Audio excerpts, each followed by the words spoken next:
Very important topic ये लिखना है आपको। Doctrine of res judicata. Doctrine of res judicata, res judicata का सिद्धांत, very important topic. JUDICATA, RESJUDICATA, judicata. देखो ये होता क्या, सिंपल शब्दों में समझो क्योंकि थ्योरी में कंफ्यूज हो गए। एक व्यक्ति, उसने डिस्ट्रिक्ट कोर्ट में केस लगाया, ठीक है, दो पार्टीज के बीच में केस चला, एक पार्टी जीत गई, एक पार्टी हार गई। सेम पार्टी सेम केस उस व्यक्ति ने फिर लगा दिया, सेम केस फिर से लग गया, तो वो है doctrine of res judicata. Generally ये लीगली पॉसिबल नहीं है, बट आपने किसी और दूसरी कोर्ट में जाकर सेम केस जो है वो लगा दिया, तो अब कोर्ट के पास भी इतना टाइम नहीं है कि वो सर्च जो है वो करे। अब एक बार एक पिटीशन आई, जैसे कि फॉर एग्जांपल दो लोग के बीच में एक विवाद हुआ, एक क्रिमिनल और क्रिमिनल सिविल दोनों केस चल रहा है, अपन सिविल केस की बात करते हैं। दो लोग के बीच में विवाद है, एक ने बोला कि इसने मेरी ज़मीन हड़प ली, डिस्ट्रिक्ट कोर्ट में केस चला, केस खत्म हो गया डिस्ट्रिक्ट कोर्ट में, वो गई नहीं, उन्होंने अपील नहीं किया हाई कोर्ट में, और इवन किया भी होगा, चलो वो एक केस एक्स उसको अलग बना लेते हैं अपन। ये व्यक्ति दूसरी जगह गया, दूसरी जगह जाकर इसने दूसरी कोर्ट में जो है वो फिर से अपील कर दी, या फिर से केस शुरू कर दिया। सेम पार्टीज़ हैं, सेम केस है, और पैरेलल में दो केस जो है वो चल रहा है। एक केस दूसरी कोर्ट में चल रहा है, क्वाइट पॉसिबल उसका जजमेंट आ गया हो, और एक केस यहाँ पर पैरेलल में चल रहा है।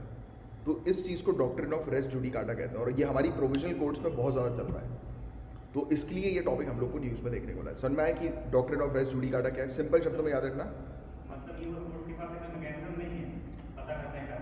हाँ हाँ, मतलब हाँ, ये लूप होल आप कह सकते हो, केस तो नहीं चल रहा। हाँ हाँ नहीं, बिल्कुल सही आपने पकड़ा ये वाली बात, बहुत सही बात पकड़ी कि हाँ सिस्टम, हाँ मतलब सिस्टम की कमी है, क्योंकि ये तो गलत है ना एक प्रकार से अगर देखा जाए तो। और हाँ हाँ नहीं, बट द पॉइंट इज, अगर क्रिमिनल की बात करेंगे तो वो रिकॉर्ड पकड़ा जाएगा, क्योंकि थाने वाला तो एक क्षेत्र का ही रहेगा, है ना। एग्जैक्टली और ये कोर्ट की अगर हम बात करते हैं तो कोर्ट में सिविल, हाँ सिविल में बहुत होते होंगे इस तरीके के मैटर, इवन क्रिमिनल में भी हो सकते हैं।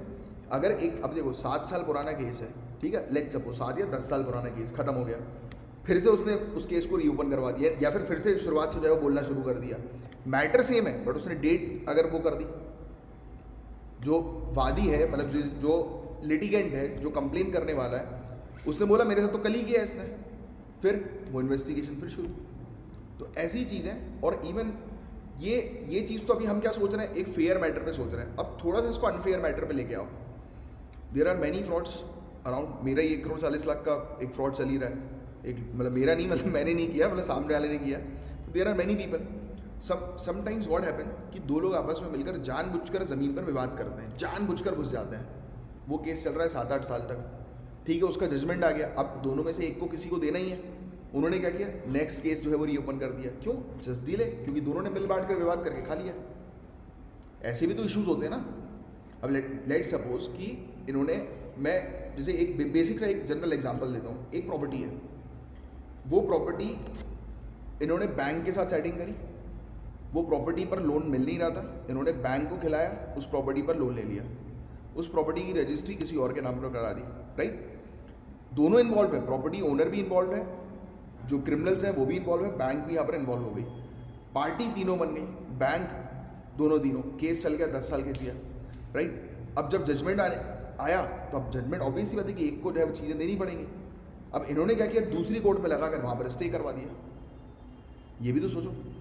तो ये इस प्रकार के घोटाले हो रहे हैं आज की डेट में। ये डॉक्ट्रिन ऑफ रेस जुडिकाटा जो है वो एक प्रकार का घोटाला ही है अगर देखा जाए तो। और ये सिर्फ निचली अदालत में हो रहा है, क्योंकि सुप्रीम कोर्ट में ऐसा हुआ तो ऑनरेबल सुप्रीम कोर्ट तो लात मार देगी, बोलेगी क्या कर रहे हो, ये उल्टा और जुर्माना जो है वो लगा देगी। ये प्रोविजनल कोर्ट्स में होता है बस। चलो अब देख लेते हैं हम लोग। तो सुप्रीम कोर्ट ने इवन ये चीज़ जो है वो कही है कि बहुत सारी proceeding, not only in separate subsequent proceeding but also in subsequent stages of same proceeding, ये रेस जुडिकाटा जो है वो अट्रैक्ट हो रहा है, यानी कि बहुत सारी जगहों पर देखने को मिल रहा है कि रेस जुडिकाटा जो है वो चल रहा है। तो अब बात करते हैं डॉक्ट्रिन ऑफ रेस जुडिकाटा है क्या।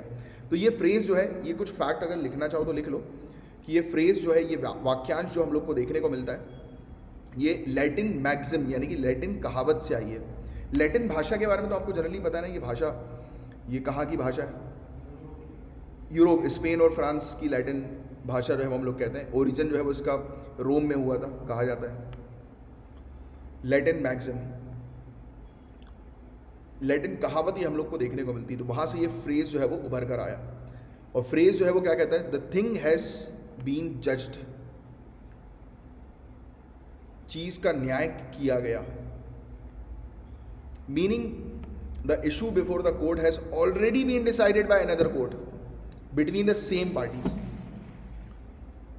सेम पार्टीज के बीच में इशू जो है वो दूसरी कोर्ट ने ऑलरेडी डिसाइड कर दिया है। तो ये फंडा है, ये लिख लो, the issue before the court has already been decided by another court between the same party. अदालत के समक्ष मुद्दा पहले से ही एक अन्य अदालत द्वारा समान पक्षों के बीच तय किया जा चुका है।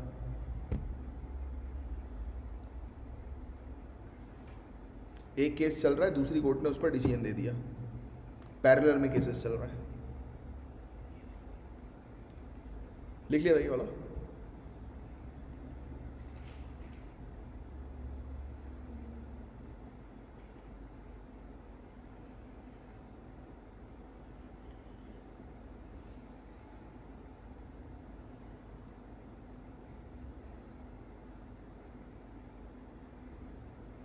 ठीक है, तो प्रिंसिपल जो रेस जुडिकाटा का है, तो लिटिगेंट मतलब कि वादी जो केस लगाता है, right, attempts to file a subsequent lawsuit on the same matter after having received a judgment in a previous case involving the same parties.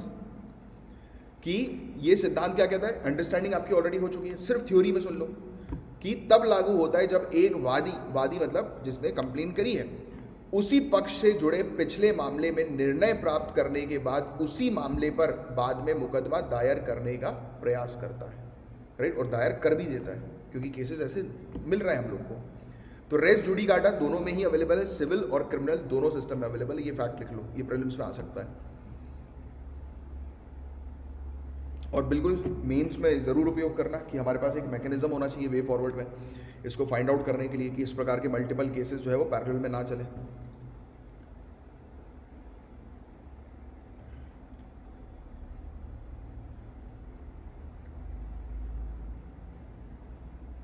अब रेस जुडिकाटा एस्टैब्लिश करने के लिए, एस्टैब्लिश मतलब आपको उसको पुख्ता करने के लिए, तो डिसीजन जो है on which your res judicata is based, यानी कि किस डिसीजन पर रेस जुडिकाटा हुआ है, यानी कि पैरेलल में केस जो है वो ओपन हुआ है, वेदर डोमेस्टिक और फॉरेन, डोमेस्टिक है या फॉरेन है, was judicial in relevant sense, तो वो जुडिशियल होना चाहिए, मतलब वो न्याय जो है वो मिल जाना चाहिए एक रेलिवेंट सेंस में।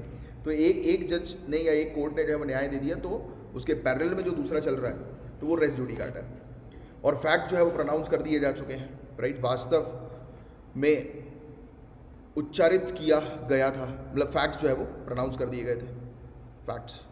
ट्राइब्यूनल जो है उसका क्षेत्र अधिकार हम लोग को पार्टीज़ के ऊपर और सब्जेक्ट मैटर के ऊपर देखने को मिला, यानी कि दोनों ही केस में जो ट्राइब्यूनल जो है यानी कि कोर्ट जो है वो दोनों ही चीज़ को डील कर रही है, मतलब एक सेम केस है, एक कोर्ट का क्षेत्र अधिकार भी वहीं सेम एरिया पर है, दूसरे का भी सेम वहीं एरिया पर है, और डिसीजन जो है वो फाइनल हो चुका है या ऑन मेरिट बेस्ड हम लोग को देखने को मिल रहा है, राइट। तो बस ये बहुत बेसिक सा फैक्ट है जिसको आपको थोड़ा सा ध्यान में रखना है। पार्टीज आर द सेम और देयर प्रीवीज हम लोग को, यानी कि उनके निजी हैं, या तो फिर जैसे होता है ना कि उनका नाम नहीं लिया, उन्हीं के बिहाफ में जो है वो, जैसे कि फादर की जगह सन अब खड़ा हो गया, बेटा जो है वो खड़ा हो गया केस लड़ने के लिए, राइट। तो ऐसा भी हो सकता है, और इवन सेम बंदा भी हो सकता है, तो इस केस में हम लोग को देखने को मिलता है।